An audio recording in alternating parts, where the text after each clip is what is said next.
Ah. Ow. Ow. Hey everybody, I'm Paintball Dad. Thanks for tuning into my channel. Today I'm going to be using the JT Splatmasters with my son, and in the name of science, I am going to let him shoot me a bunch of times so that we can figure out at what distance the JT Splatmaster effectively breaks paintballs on a body. So what we're going to be doing is we're going to be testing at what distance the paintballs consistently break coming out of the JT Splatmaster, both on a hard surface and on a soft surface. Soft surface obviously being my body, and a hard surface being something like a mask. Now the reason I'm doing this video is because a while ago I bought a bunch of JT Splatmasters for my son's birthday party so that him and his friends could play paintball in our backyard. The JT Splatmasters are low impact paintball guns that are spring loaded, so they have a set velocity, and it's about half the velocity that a regular paintball travels out of from a regular paintball gun that has an air source like a CO2 or HPA tank.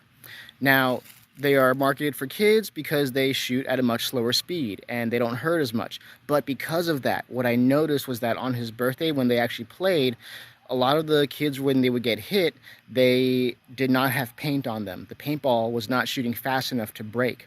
Now, that changes up how you might want to set the rules up in a game of Splatmaster paintball with kids. Because typically the rules of paintball would be that if you see paint on you, you're out. However, if the paintball does not break, then you're not out. This changes things because now you have a situation where a kid might be getting hit multiple times and they might not have paint on them. And they might get confused as to whether or not they should call themselves out or not. Because on the one hand, they're getting hit a bunch. And as a kid, keep in mind, these paintballs coming out of the JT Splatmaster might not feel painful to an adult, but it does feel more painful to a kid. So I saw a couple of times the kids will get kind of confused as to what to do, and they took on more pain than they were hoping for. Now what I've done here is I've gotten a measuring tape. It's a 30-foot measuring tape, and I stretched it all the way out along my walking path in my backyard. And right now, that mask on that little bench right there is at about the 20-foot mark. So we're going to test it out starting at the 20-foot mark, see if the paintballs break at that distance. Alright, here we go at 20 feet. Let's see how bad my aim is. Oh, missed that one. There we go, right in the middle. Oh, that one did not break. Ah. Missed. Come on. Okay, I'm going to have to cut out these misses. That one didn't break either. So that's 3 hits on target. 1 of them broke. 2 of them didn't break. That one broke. 4th one, so that's 2 out of 2. Okay. That one didn't break. So we're still at kind of like a 50-50, even at 20 feet on a hard surface.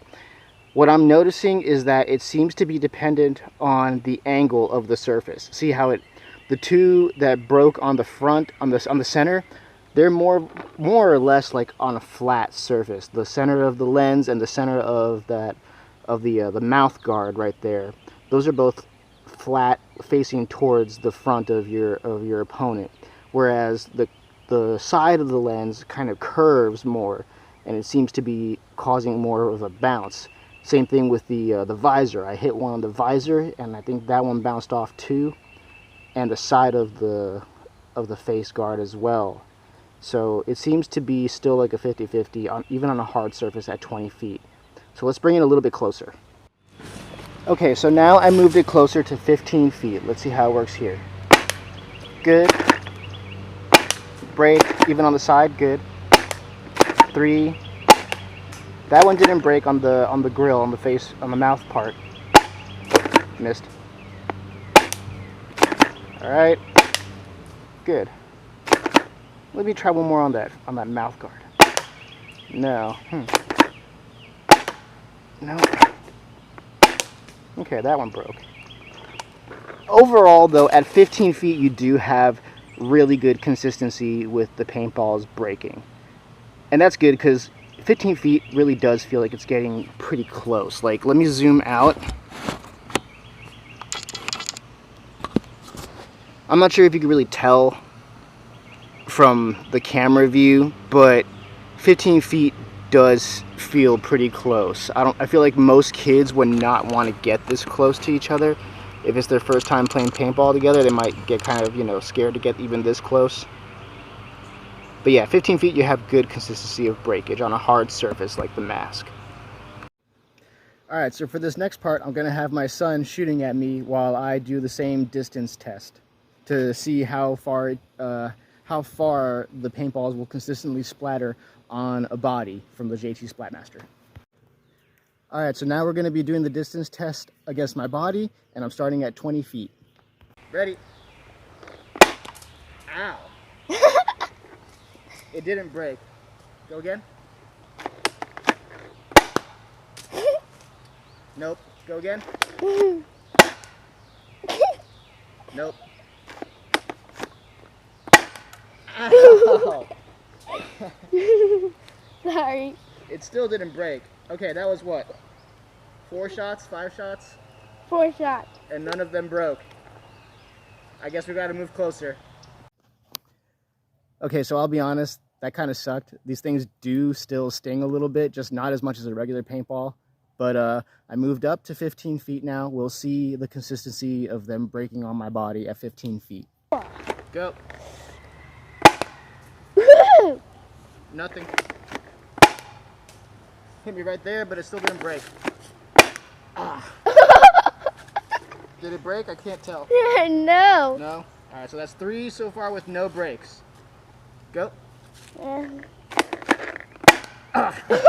Right in my stomach. Hey. Still no break. One more. No break. Alright, so already at even at 15 feet, I'm still getting no breaks on my body. That's why I'm, you know, doing this to illustrate that if you do have kids playing with these paintball guns, you don't want to go by the same basic paintball rule of you're out only if there's paint. Make sure the kids know that they have the ability to call themselves out at any time they want. Alright, so now I'm at 10 feet. And keep in mind, this is pretty close to, you know, the other player. Alright, go. What the? You missed. Nothing came out. Ah. Nothing broke. Alright, go get it. Nothing. No paint. Go.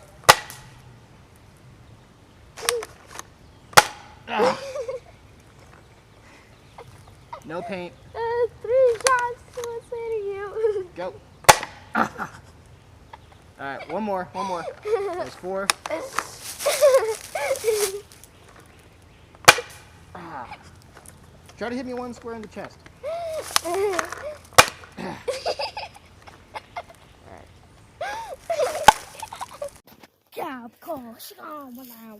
Okay, so not even 10 feet was close enough to get consistent breaks. None of them at all broke on me. My son hit me in my stomach, in my chest, on my arm, on the hard part of my arm too, like right on my elbow, and none of them broke. So we're just gonna go right up to each other, like 5 feet apart. All right, so here we are at 5 feet, and keep in mind this is how close we are. We're like almost within arm's reach of each other. Not quite, but almost. All right, ready? Go. Ow! Ah! It was my ankle, and it still didn't break. All right, go again.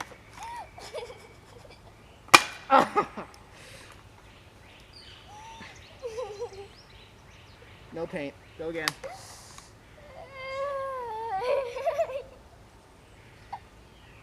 Ah. All right, one more.